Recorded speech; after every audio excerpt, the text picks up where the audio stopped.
ఈరోజు మనం పక్కా కొలతలతో మామిడికాయ పచ్చడి పట్టుకుందాం. సమ్మర్ రాగానే అందరికీ మామిడికాయ పచ్చడి అంటే చాలా ఇష్టం.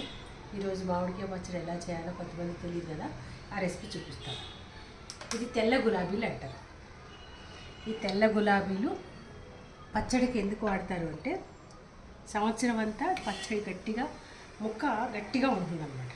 అందుకని నేను ఈరోజు తెల్ల గులాబీలు తీసుకొచ్చి శుభ్రంగా కడిగి ఇదంతా తీసి ముక్కలు కోసిన తర్వాత దానిలో జీడి ఉంటుంది. ఆ జీడి అంతా తీసేసి దీనిలో ఒక పొర ఉంటుంది, ఆ పొర కూడా తీసేసి ఈ పొర అనేది మొత్తం తీసేసి ఒక గంట ముందు పచ్చడి పట్టుకునే ఒక గంట ముందు ముక్కల్ని ఇలా ఆరబెట్టిన తర్వాత దానిలో ఏమేమి కావాలి అంటే ఇదిగో ఉప్పు. ఇది పచ్చడి కోసం మనకి షాపుల్లో అమ్ముతారు.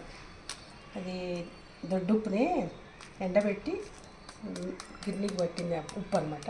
మనం కూడా తయారు చేసుకోవచ్చు, కానీ మనకి దొరికింది కాబట్టి తీసుకొచ్చానమాట. అలాగే 3 మ్యాంగోస్.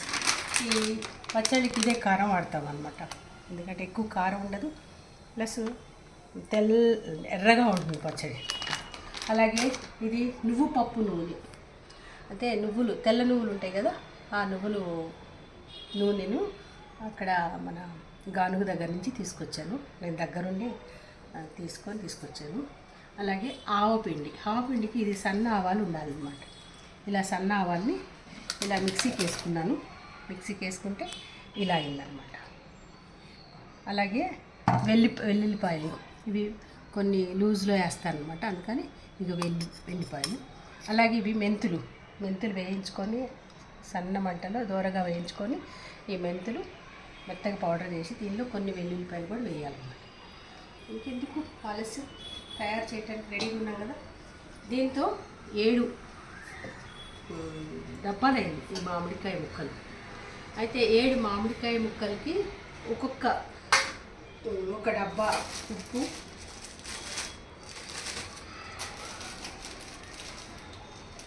ఇది ఏమంటారు టాటా సాల్ట్ అలాంటివి వేయకూడదండి. దొడ్డుప్పు ఉంటుంది కదా, ఎండబెట్టి మిక్సీకి వేసుకొని చేయొచ్చు. లేదంటే కనుక మనకు షాపుల్లో దొరుకుతుంది, పచ్చళ్ళకి కావాల్సిన ఉప్పు అంటే ఇస్తారనమాట.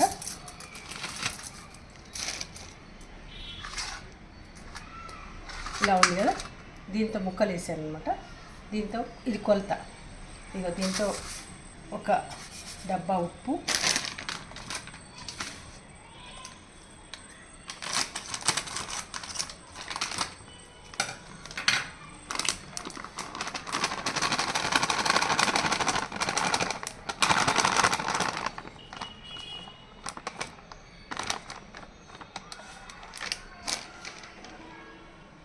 డబ్బా కారం, ఆవపిండి వేసానని చెప్పే కదా. ఇది సన్న ఆవాలే వాడాలండి, దొడ్డు ఆవాలు వాడకూడదు. సన్న ఆవాలు తీసుకొని ఇలా తీసుకొచ్చిన తర్వాత నీళ్ళలో కడిగి ఏమన్నా రాళ్ళే ఉంటాయని గాలించుకొని ఎండకేసుకొని బాగా ఆరిన తర్వాత ఇలా మిక్సీకి వేస్తే ఇలా ఆవపిండి అయిందన్నమాట. ఈ ఆవపిండి ఈ కొలతలు 3 వచ్చేసినాయి కదా. అలాగే దీనిలో వెల్లుల్లిపాయలు అన్నాను కదా, వెల్లుల్లిపాయలు కూడా వేసుకోవాలి. వేసిన తర్వాత అలాగే ఇది మెంతులు దోరగా వేయించి దీన్ని మిక్సీకి వేసాను. ఈ మెంతి పౌడర్లో ఎల్లిపాయలు కూడా వేసి మిక్సీకి వేసాను అనమాట. ఇది కూడా వేస్తున్నాను. వేసిన తర్వాత ఇది మొత్తం కలపాలి. మంచి గుమగుమలాడే వాసన వస్తుంది. అన్నీ కొత్తవి కదా అనేసరికి వాసన కూడా చాలా బాగుంది. మొత్తం ఇలా అన్నీ కలిసేలాగా కలుపుకోవాలి. ఆవపిండి, ఉప్పు, కారం, వెల్లుల్లిపాయలు, మెంతిపిండి.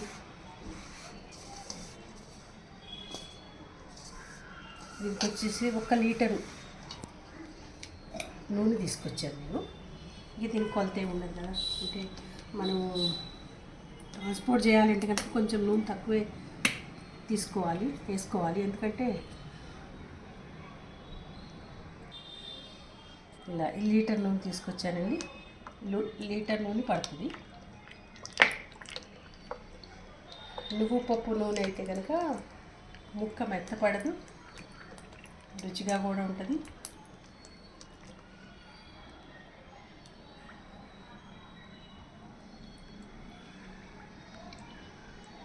పాకెట్ నూనె వాడకూడదండి, గానుగ దగ్గర నుంచి తీసుకొచ్చిన నూనె అయితే చాలా బాగుంటుంది.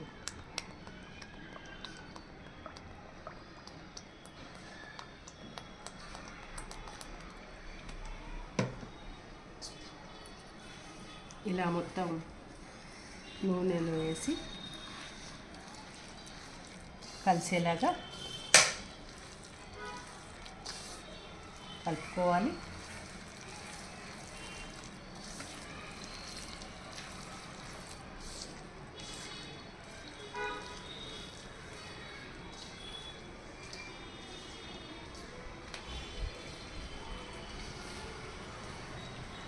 అన్నీ పక్క కొలతలతో వేసుకున్నాం కదా, దీనిలో ఒకటి ఎక్కువ అవుతుంది ఒకటి తక్కువ అవుతుందని ఏమి ఉండదు. ఇప్పుడు ఈ ముక్కలు ఇప్పుడు తీసిపెట్టిన ముక్కలన్నిటినీ వీటిలో వేసుకుంటూ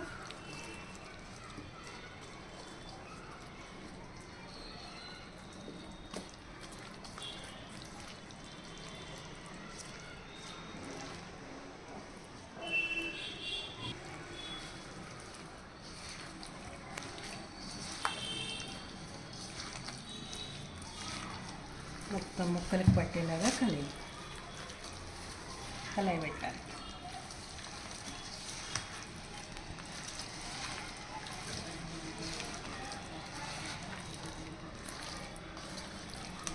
ఈరోజే జార్లో ఎత్తకండి, ఏంటంటే రేపు కూడా ఇలా ఉంచి ఎల్లుండి జార్లోకి ఎత్తుకోండి.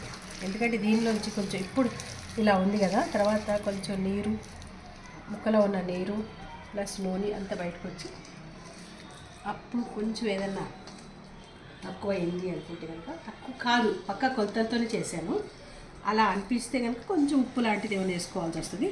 ఈ పులుపు అంతా పచ్చట్లోకి దిగుతుంది కదా, దాన్ని బట్టి చూసుకొని మూడో రోజు జారుకి ఎత్తుకుంటే బాగుంటుంది. ఇప్పుడే జారులో వేస్తే జారులో వేసుకో, ఇది కలిపి పెట్టేసి దీని మీద మూతేసి 3 days అయిన తర్వాత జారులో ఈ జాడీలో నింపితే కనుక చాలా బాగుంటుంది. ఇలా కాకోకుండా ప్లాస్టిక్ సీసాల్లో అది అంటే అంత పచ్చడి అంత ఇది బాగోదన్నమాట. అందుకని ఇది సాధ్యమైనంత వరకు జాడీల్లో పెట్టుకుంటే బాగుంటుంది, లేదా గాజు సీసాలో అన్న దానిలో పెట్టుకుంటే చట్నీ బాగుంటుంది అన్నమాట. ఇది ఇలా మూత పెట్టేసి మూడో రోజు జార్లోకి నింపేస్తాను. అన్ని పక్క కొలతలతో మామిడికాయ పచ్చడి తయారైంది. ఈ పచ్చడి సంవత్సరం అంతా ఇలాగే ఉంటుంది. ఈ మామిడికాయ ముక్క కూడా ఇలాగే ఉంటుంది, మెత్తపడదు, గట్టిగా ఉంటుంది. దీన్ని తెల్ల గులాబీలు అంటారు అన్నమాట. ఈ తెల్ల గులాబీలతో పచ్చడి చేసి పట్టుకుంటే సంవత్సరం అంతా చాలా బాగుంటుంది. పక్క కొలతలతో తయారు చేసిన మామిడికాయ పచ్చడిని మీకు నచ్చితే ఇలా తయారు చేసుకోండి. అలాగే లైక్ చేయండి, షేర్ చేయండి, స్వర్ణ మాధవిని ఆదరించండి. Thank you.